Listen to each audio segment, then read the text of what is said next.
बिस्मिल्लाहिर्रहमानिर्रहीम, अस्सलाम वालेकुम। आप फैजान रिजवी न्यूज़ देख रहे हैं। आज मंगल 2 दिसंबर है और हम बात कर रहे हैं रूस और यूक्रेन जंग की। आज रशिया के सदर व्लादिमीर पुतिन ने जिस तरह की मीडिया से गुफ्तगू की, मैं आपके साथ शेयर करूंगा। और पुतिन की जानिब से यूं कह लें कि पौने 4 साल की इस जंग के दौरान इस तरह का लहजा, इस तरह की टोन जो है वो पुतिन ने, मेरा ख्याल है कि पहली मरतबा ये इस्तेमाल की और यूरोपियन कंट्रीज़ को कहा कि तुम्हारा क्या ख्याल है कि मैं यूक्रेन से जंग लड़ रहा हूँ, जंग में तुम्हारे से लड़ूंगा, अगर तुम्हारा जंग लड़ने का मूड है तो फिर आ जाओ मैदान में। पुतिन की जानिब से इस तरह की एग्रेसिव टोन में ये बात जो है, ये वार्निंग यूरोपियन कंट्रीज को क्यों दी गई, उसकी वजह मैं आपको बता दूं। ये आपको वीडियो नजर आ रही होगी, ये वही यूक्रेनी ऑफिशियल्स हैं जो गुज़िश्ता रोज़ अमेरिका के अंदर मौजूद थे, फ्लोरिडा के अंदर मार्को रूबियो से गुफ्तगू कर रहे थे अमेरिका के सदर डोनाल्ड ट्रंप के रिवाइज्ड प्रपोजल पर यूक्रेन जंग बंदी को लेकर। अब इस मुलाकात के बाद, फ्लोरिडा के अंदर इस बैठक के बाद, ये यूक्रेन के सदर के साथ मिलने के लिए पहुंचे और उनको ब्रीफ किया गया यूक्रेन के वफ्द की जानिब से, जो रुस्तम उमरोव वगैरह हैं। उन्होंने ज़ेलेंस्की को ब्रीफ किया कि जी ये गुफ्तगू हुई है और अमेरिका ये तब्दीलियां करने के लिए तैयार है।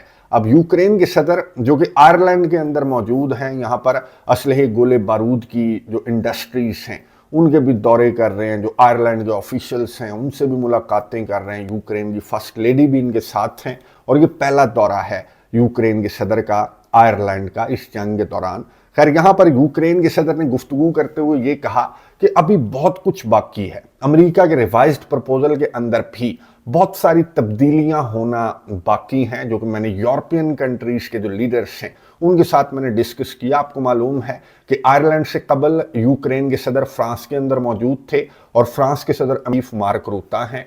ये फॉरेन मिनिस्टर्स का, नेटो के फॉरेन मिनिस्टर्स की मीटिंग स्टार्ट हो रही है जुलाई में अंकारा के अंदर, तुर्किया के अंदर नेटो के लीडर्स का समिट होना है, तो उसकी तैयारियां अभी से इनकी जानिब से स्टार्ट कर दी गई हैं, जबकि 2026 भी स्टार्ट नहीं हुआ। और उस इजलास की तैयारियां नहीं, बल्कि एक्चुअली ये रशिया के खिलाफ जंग की तैयारियां कर रहे हैं। नेटो के चीफ मार्क रूता ने ये जो मीटिंग है नेटो की, इसका एजेंडा क्या बताया नेटो के चीफ ने, ये सुन उसके बाद बात करते हैं। NATO foreign ministers will meet here at NATO headquarters and we have much to discuss.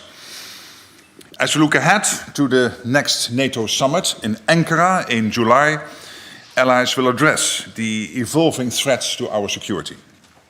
They will review the action taken to strengthen our deterrence and defense. And we will also meet in the NATO-Ukraine Council with Foreign Minister Sybiha, along with the EU High Representative Kallas.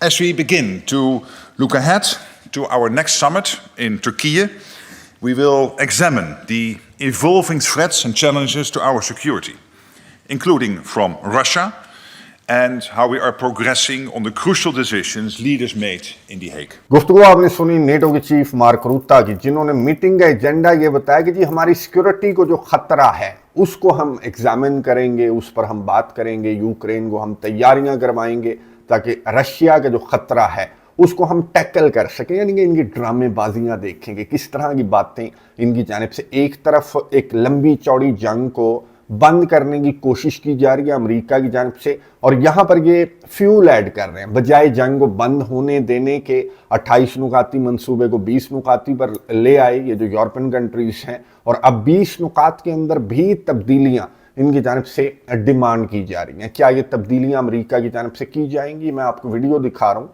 कि जो Steve Witkoff हैं America के नुमाइंदा खसूसी, अब ये Ukraine का वफ्द तो पहुंच गया ना ज़ेलेंस्की के पास। स्टीव विटकॉफ इस मीटिंग के अंदर मौजूद थे और यूक्रेन के डेलीगेशन के साथ मुलाकात करने के बाद स्टीव विटकॉफ, मैंने आपको बताया था कि ये पुतिन से मुलाकात करेंगे, क्रेमलिन के अंदर मौजूद हैं, मॉस्को के अंदर बल्कि मौजूद हैं। और अब जो रशिया के नुमाइंदे खसूसी हैं उनसे तो मुलाकात हो चुकी, पुतिन से मुलाकात चंद घंटों के बाद स्केड्यूल है। स्टीव विटकॉफ की बहुत इंपॉर्टेंट मुलाकात है, इंटरनेशनल मीडिया की सुर्खियों में है, क्योंकि इस मुलाकात के बाद ये पता चलेगा कि लचक कौन दिखाएगा। यूक्रेन तो लचक नहीं दिखा रहा, क्या रशिया लचक दिखाएगा, पुतिन लचक दिखाएगा? स्टीव विटकॉफ से इस मुलाकात के अंदर वो जो इलाकों वाला नुक्ता है उसको लेकर पुतिन की जानिब से क्या लचक दिखाई जाएगी, मैं आपको बता दूं।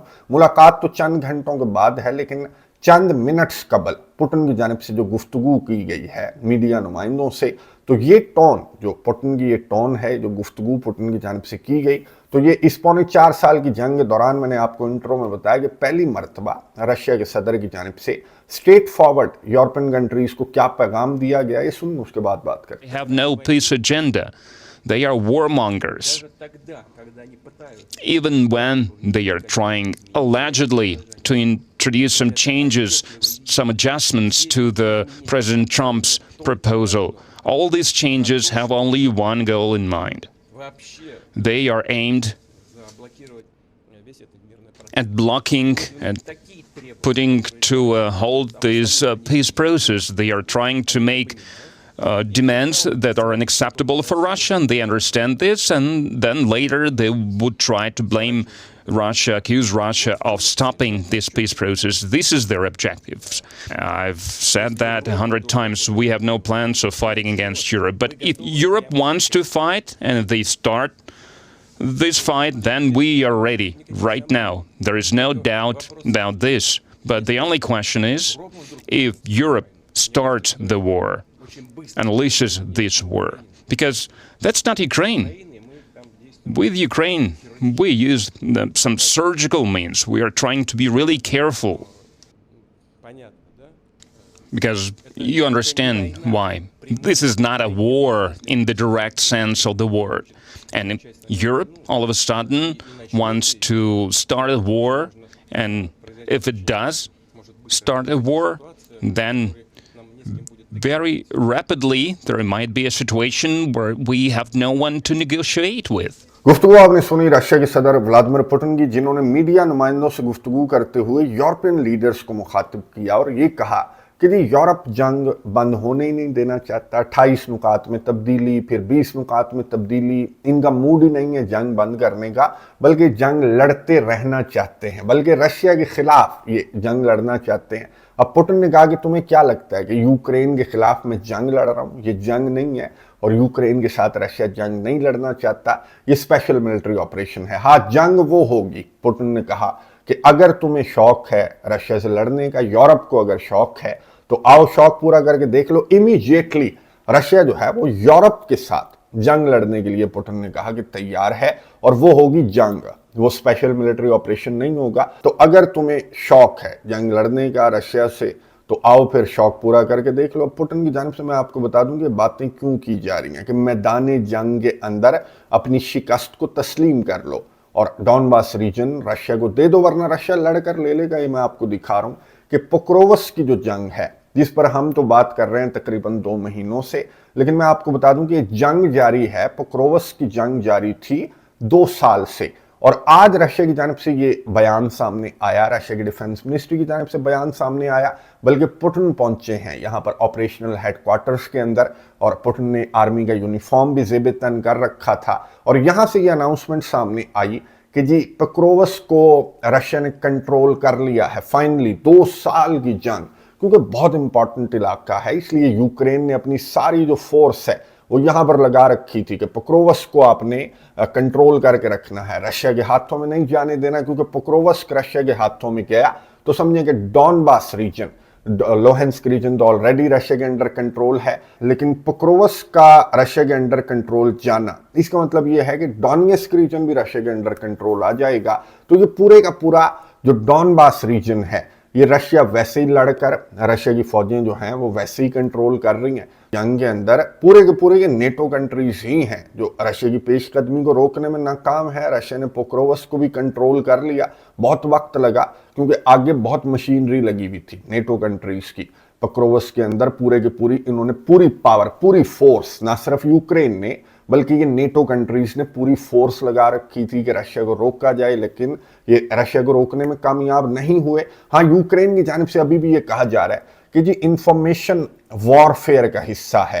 ये जो रशिया की जानिब से बातें की जा रही है ना कि रशिया ने पोक्रोवस को कंट्रोल कर लिया, तो कोई नहीं कंट्रोल किया, हमारी फौजें अभी भी लड़ रही हैं, हमारी फौजें अभी भी डटी हुई हैं।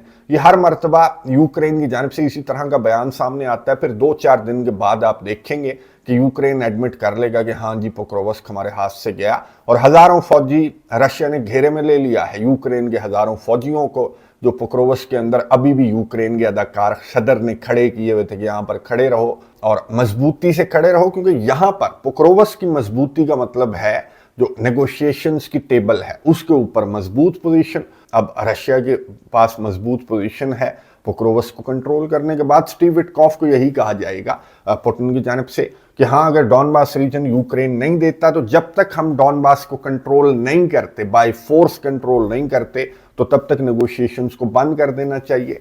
तो अब यूरोपियन कंट्रीज और यूक्रेन को मेरी अंडरस्टैंडिंग के मुताबिक डोनाल्ड ट्रंप की जानिब से, अमेरिका की जानिब से ये कहा जाएगा कि जी वैसे भी तो डॉनबास रीजन तुम हार ही रहे हो ना, कौन सा तुम जीत रहे हो, तो फिर रशिया को डॉनबास रीजन दे दो। लेकिन यूक्रेन ने कह दिया कि ये हमारी रेड लाइन है और हम डॉनबास रीजन जो है वो प्लेट में रखकर रशिया को नहीं देंगे। अब ये इस जंग को लंबा लटकाने की कोशिश यूरोपियन कंट्रीज की, नेटो कंट्रीज की, ये किस हद तक कामयाब होगी? क्या डोनाल्ड ट्रंप इस जंग को बंद करने में कामयाब होगा? ये जो इतना बड़ा डेडलॉक है टेरिटरीज वाले नुक्ते पर, तो इस पर क्या इत्तफाक डोनाल्ड ट्रंप करवा पाएगा इन पार्टियों के दरमियान? जो एक पार्टी रशिया से जंग लड़ने की तैयारी कर रही है और रशिया की जानिब से कहा जा रहा है कि आओ फिर अपना शौक पूरा करके देख लो, जंग लड़ के देख लो, फिर मैं बताऊंगा कि जंग क्या होती है। ये जंग नहीं है जो मैं यूक्रेन के खिलाफ लड़ रहा हूँ, ये मेरा स्पेशल मिलिट्री ऑपरेशन है। अच्छा, वेनेजुएला के हवाले से बहुत सारी खबरें इंटरनेशनल मीडिया के ऊपर गर्दिश कर रही हैं। दूसरे चैनल पर इकराम साहब के साथ मैंने डिटेल के साथ बात की है, ना सिर्फ मशरिक वस्ता बल्कि वेनेजुएला की जो रीसेंट सिचुएशन है उस पर भी हमने डिटेल के साथ बात की है। मादुरो डांस कर रहे हैं, ये क्यों डांस कर रहे हैं, वो आपको उस वीडियो के अंदर डिटेल्स जो हैं वो मिल जाएंगी। एंड स्क्रीन पर आपको ये वीडियो मिल जाएगी जिसमें हमने मशरिक वस्ता, वेनेजुएला समेत दुनिया के दीगर इशूज़ पर भी डिटेल के साथ बात की है। वीडियो आप यहाँ पर क्लिक करके ये वीडियो देख सकते हैं। मैं नज़र रखूँगा इन मामलात पर, आपको अपडेट्स दूंगा। कॉमेंट्स बॉक्स में अपनी राय का इजहार ज़रूर किया कीजिए। अगली वीडियो तक के लिए इजाज़त दीजिए। अल्लाह हाफिज़।